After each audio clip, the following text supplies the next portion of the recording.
Hello সবাইকে আরেকটা নতুন ব্লগে ওয়েলকাম। তো দেখো সেই দিন তোমাদের বিয়ের ব্লগটা লাস্ট দিয়েছিলাম। তো বিয়ে বাড়িতে দেখো এইরকম গেটটা সাজানো হয়েছিল, তাই আমি তোমাদের একটা ফটো দেখিয়ে দিলাম, কারণ ভিডিও নেওয়ার টাইম পাইনি। তো এখন দেখো সকালবেলা ঘুম থেকে উঠে মানে বাসর রাতে আমরা এখানে সমস্ত কিছু গুছিয়ে গেছি, এইমাত্র বেরিয়ে পড়লাম গাড়ি করে বাড়ির উদ্দেশ্যে। তারপরে তো যা সিনারিও হয়, কারণ আমার দিদিভাই 12টার আগে আর কি শ্বশুরবাড়ি যাওয়ার ছিল, তো সেই কারণে দেখো এখানে অলরেডি রেডি হয়ে বসে আছে। আর এই রকম টাইপসের একটু অবস্থা ছিল, তাই ভিডিও করার মতো বুঝতেই পারছো কোনো ক্যাপাবিলিটি ছিল না। তো এটা হচ্ছে দিদিভাই শ্বশুরবাড়ির কাছাকাছি এসে আমি একটা তাও ক্লিপ নিয়েছি। তো এখন দেখো আমরা অলরেডি পৌঁছে গেছি, সেটাই দেখাচ্ছিলাম। তো এখন দিদিভাইকে এখানে শ্বশুরবাড়ি থেকে মানে নিতে আসছে, মানে পিক আপ করে এখন ও যাবে ঘরে। তো বধূবরণটা তোমরা এনজয় করো। তো আজকে আমার ব্লগটা বধূবরণের ওপরেই। তো দেখো এখনও যাচ্ছে আর আমরাও এখানে সাথে সাথে যাচ্ছি। আমি আর আমার মাসির মেয়ে ওর সাথে এসেছিলাম থাকবো বলে।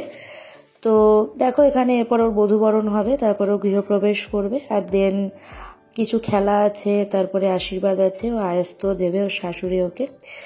তো এইসবই আছে। তো তোমরা ব্লগটা এনজয় করতে থাকো, দেখতে থাকো।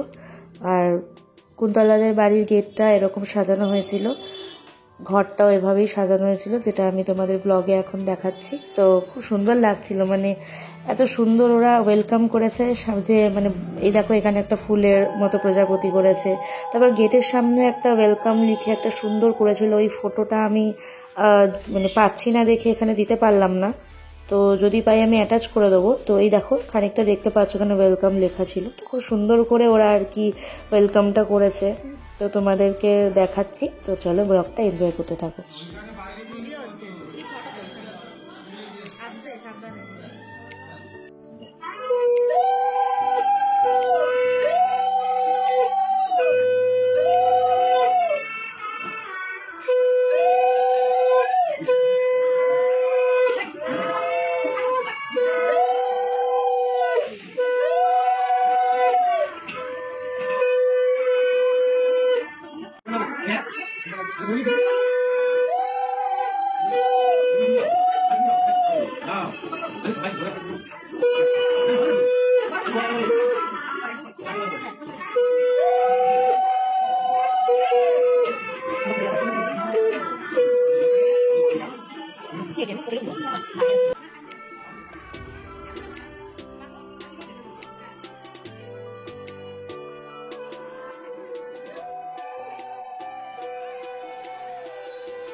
তো তোমরা ব্লগে দেখলেই যে ওরা প্রথমে এসেই ঠাকুর ঘরে প্রণাম করে তারপরে আর কি এখন বসেছে আয়স্ত পড়তে।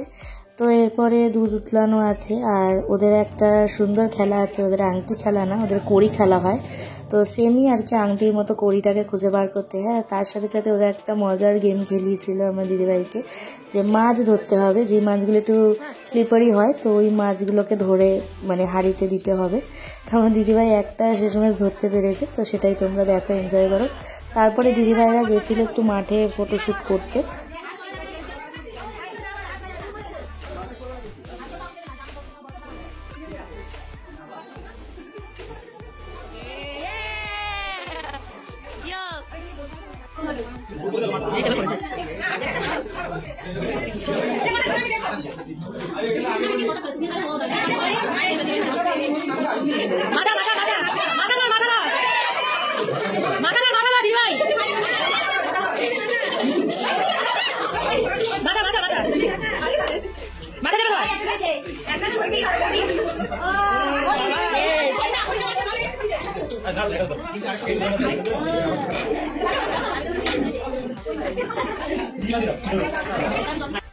তো দেখো আমি যেটা বলছিলাম, ওই দূরে মানে আমি ছাদ থেকে আমি যাইনি, তো আমি ছাদ থেকে আর কি ভিডিওটা করেছি। দেখো ওই দূরে ওরা সব শ্যুট করছে, আর এখানে ওদের খাওয়া দাওয়ার আর কি প্যান্ডেলটা করা। তো এখন দেখো আমরা খেতে বসে গেছি।